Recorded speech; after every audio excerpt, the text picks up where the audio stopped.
আসসালামু আলাইকুম রহমতুল্লাহ।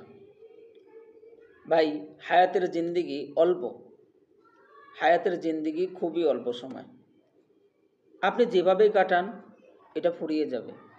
আপনি যেই অবস্থায় থাকেন, আপনি যদি ঘুমিয়ে থাকেন তারপরে ফুরিয়ে যাবে। আপনি যদি কোনো কাজে খাটান তারপরে ফুরিয়ে যাবে। আপনি যদি অবসর সময় নিয়ে বসে থাকেন তাও ফুরিয়ে যাবে। আপনি যদি কোনো কাজের মধ্যে থাকলেও ফুরাবে, কাজ না করলেও ফুরাবে। আপনি কি কখনো এমন ভেবেছেন যে হায়াতের জিন্দিগি ফুরিয়ে যাওয়ার পরে কি হবে? হায়াতের জিন্দিগি ফুরিয়ে যাওয়ার পরে আপনি ভাবেন, আমি ভাবি স্বাভাবিকভাবে যে মরে যাব। কিন্তু মরণের পরে কি হবে আপনি কি ভেবেছেন? আপনি ভেবেছেন মরণের পরে আমাকে সবাই দাফন দিয়ে আসবে, কবরে রেখে আসবে। আচ্ছা, আপনি কি ভেবেছেন কবরে কি হবে? কিছু মানুষ তো আছে যে মুসলমান ঘরের সন্তান তারা, কিন্তু কবর বিশ্বাস করে না, তারা হাসর বিশ্বাস করে না।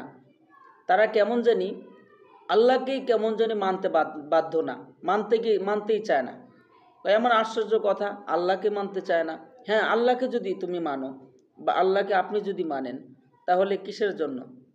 আল্লাহর ওপর যদি আপনি ঈমান আনেন, তাহলে হায়াতের জিন্দিগি কদর করা আপনার দরকার ছিল। কারণ হায়াতের জিন্দিগি অনেক মূল্যবান একটা জিনিস, যেটা একবার চলে গেলে আর ফিরে আসে না। হায়াতের জিন্দিগির মধ্যে যদি আপনি কদর না করেন, কারণ মুমিনের মূল পুঁজি হলো হায়াত, নেক হায়াত।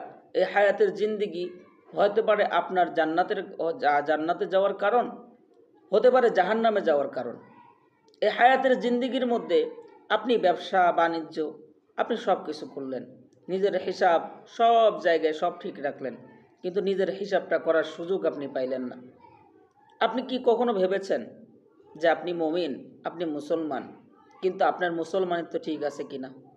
আপনি কি কখনো ভেবেছেন যে আমার হায়াতের জিন্দিগির মধ্যে এটা একদিন শেষ হয়ে যাবে, আমি একদিন চলে যাব, এই যে আমার সম্পদ আমার অর্থ সব কিছু পড়ে থাকবে, এটা কি কোনো কাজে আসবে? ইয়াউমা লা ইয়ানফা'ু মাল ওয়ালা বানুন ইল্লা মান আতাল্লাহা বিকলবিন সালিম। এই সম্পদ, সন্তান, স্ত্রী কিছুই আসবে না। তাহলে কার জন্য এটা করতেছি? হ্যাঁ, সন্তান স্ত্রী আপনার হকের মধ্যে পড়ে, তাদেরকে ভরণ পোষণ দিতে হবে, সন্তানদের ভালো করে মানুষ করতে হবে, তাদের অর্থ, তাদের যেভাবে সব সব যেইটুকু দরকার, যা কিছু দরকার সব কিছু আপনার দিতে হবে। তবে কিছু কিছু বিষয়ে আপনি সংসারের জন্য, আপনি স্ত্রীর জন্য আপনি সব কিছু করলেন, হ্যাঁ আপনি করলেন, কিন্তু আপনি নিজের জন্য কি করলেন? আপনি যদি মুমিন হয়ে থাকেন, আপনি যদি বুদ্ধিমান হয়ে থাকেন, আপনি যেই জায়গা থেকে উপার্জন করতেছেন আপনার সন্তানের জন্য, হতে পারে এটাও জান্নাতে যাওয়ার কারণ হতে পারে। আমি বোঝাইতে চাচ্ছি যে হায়াতের জিন্দিগি কদর আপনি যেখানেই থাকেন, যে হালতে থাকেন, সেইভাবেই জান্নাত কামানো যায়।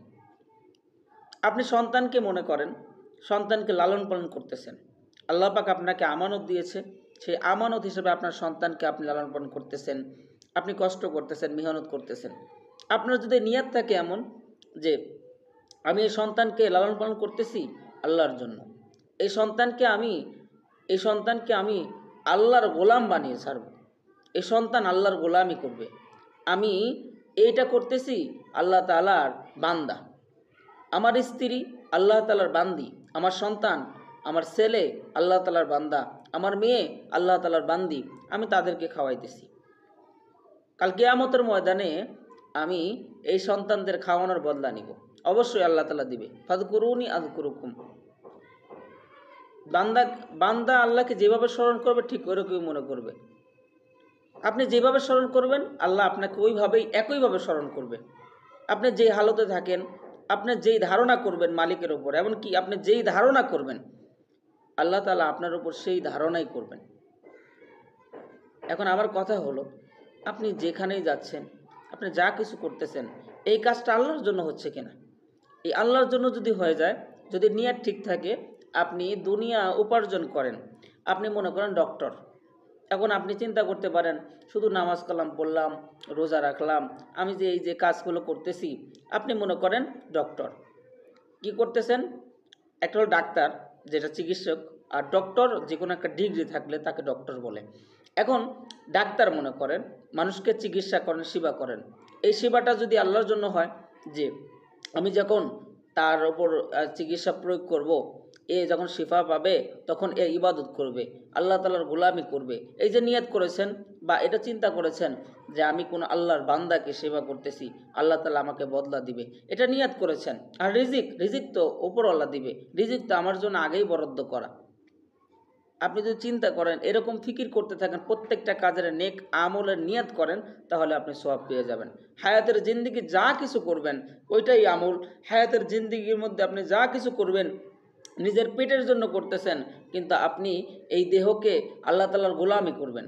নিয়াত করবেন যে সারাদিন কাজকর্ম করলাম, এই যে অর্থ উপার্জন করতেছি এটা ভক্ষণ করব, আমার স্ত্রী এটা আহার করবে, করার পরে আল্লাহর কাছে দোয়া করবে, তারা ওই শরীর দিয়ে, যেই শরীরের মধ্যে খাদ্য যাইতেছে, আমার স্ত্রী আহার করতেছে, এই স্ত্রী ওই দেহ দিয়ে আল্লাহর গোলামি করবে। এই সন্তানকে মানুষ করতেছি, এই সন্তান বড় হয়ে আল্লাহ তাআলার গোলামি করবে।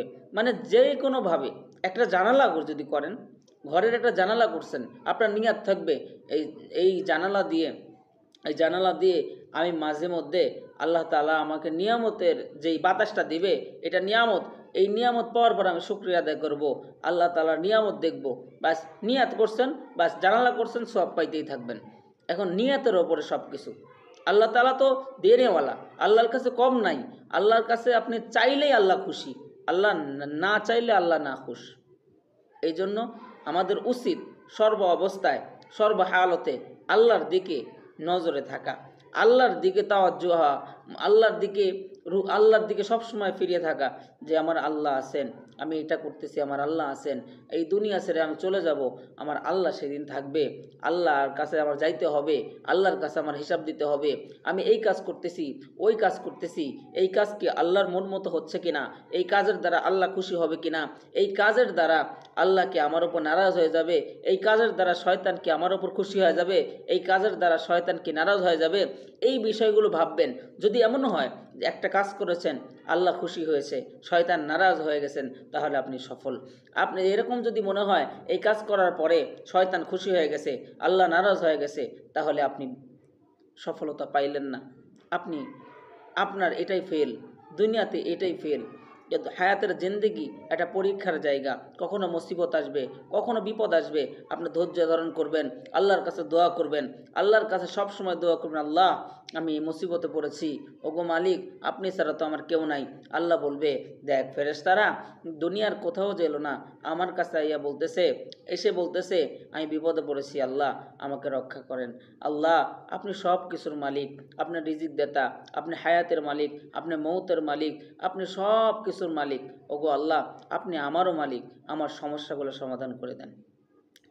তো যা কিছু চাইবো, যা কিছু করব, সব কিছু যখন আল্লাহর জন্য হবে, তো তখন আল্লাহ তাআলা দেখবেন এক একটা নেক আমল এত পরিমাণ পাওয়ার বাড়িয়ে আপনাকে জান্নাতে যাওয়ার উসিলা বানিয়ে দিবে।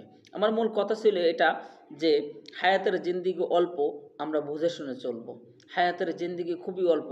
এমন হয়েছে কি যে আপনি কোনো কাজ করতে গিয়েছেন, যেখানে একটা টার্গেটে গেছেন, কেমন যে বাজার করতে গেছেন, বাজার করতে যেয়ে যদি আপনি বাসায় থেকে সময় দেয় যে তুমি সকালবেলা যাইতেছো ঠিক আছে, কিন্তু জোহরের আগে চলে আসবে। এখন আপনি বাজার করতে গেলেন, বিবি বলেছে বাজার করতে যেয়ে তো জোহরের আগে আসতে, এখন আপনি জোহরের পর্যন্ত 1টা পর্যন্ত বা 2টা পর্যন্ত আপনার সময়, এইটুকু সময়ের মধ্যে আপনি কি করবেন? এইটুকু সময়ের মধ্যে ওই বুদ্ধিমান স্বামী বা ওই বুদ্ধিমান মানুষ চিন্তা করবে, এই একটার মধ্যে বা এতটুকু সময়ের মধ্যে জোহরের মধ্যে আমার ফিরতে হবে, তাহলে আমার ফিকির করতে হবে যে তাড়াতাড়ি যাইতে হবে, ওখানে গিয়ে খুঁজতে হবে কোন বাজারে গেলে কোথায় কি পাবো, কোন সদাই পাবো, এই সদা করতে হবে, তাহলে আলুর দোকানে যাইতে হবে, মাংসের দোকানে যাইতে হবে, আমার এই কাঁচা বাজারে যাইতে হবে, কাঁচা বাজারে গেলে মাছ পাবো না, আমি মাছ বাজারে যাই যদি কাঁচা বাজার খুঁজি পাবো না, মাংসের দোকানে গেলেই মাংস পাবো, মাছের বাজারে গেলে মাছ পাবো, কাঁচা বাজারের দোকানে কাঁচা পাবো, তাহলে এই সময়ের মধ্যেও আমার সব কিছু বাজার করে বাসায় ফিরতে হবে এই সময়ের আগে। আল্লাহ তাআলা নির্ধারিত একটা সময় করে দিয়েছে, কিন্তু এই সময়টা হলো হাইট হয়ে আছে যে আপনি জানেন না আপনি কখন মারা যাবেন। হায়াতের জিন্দেগি আপনি যদি 10 মিনিটও পান, আপনি যদি এখনও বেঁচে থাকেন, আপনি যদি এখনও 10টা মিনিট সময় পান, এখন থেকে টাইম লাইন শুরু করে দেন যে এইটুকু সময় যদি আল্লাহ তাআলা যদি আমাকে জহর পর্যন্ত, যদি এই ভিডিওটা যদি ফজরের সময় দেখেন, চিন্তা করবেন জহর পর্যন্ত, আপনি জহরের পর্যন্ত দেখেন, তাহলে জহরের সময় চিন্তা করবেন আসর পর্যন্ত, আসরের সময় ভিডিওটা দেখলে চিন্তা করেন মাগরিব পর্যন্ত, মাগরিবের সময় ভিডিওটা দেখলে ইশার পর্যন্ত, ইশার সময় যদি এই সময় যদি ভিডিওটা দেখেন তাহলে চিন্তা করবেন আমি এইটুকু সময় থেকে টাইম লাইন শুরু করে দিলাম, আমি কখন মরবো আমার কোনো হায়াতের গ্যারান্টি নাই, তো আমি এখন থেকে হিসাব শুরু করে দিব। আমার প্রত্যেকটা কাজ, আমার প্রত্যেকটা কথা, আমার প্রত্যেকটা চলা, আমার প্রত্যেকটা বোঝা, আমার প্রত্যেকটা শোনা, আমার প্রত্যেকটা দেখা, আমার প্রত্যেকটা জিনিস, প্রত্যেকটা কাজ আল্লাহর জন্যই হবে, আর আল্লাহর জন্যই করব, দুনিয়ার কারোর জন্য করব না। দুনিয়ার সবার জন্য যদিও করি তাহলে এটা আল্লাহর জন্য যেন হয়, আমি এটাই চেষ্টা করব।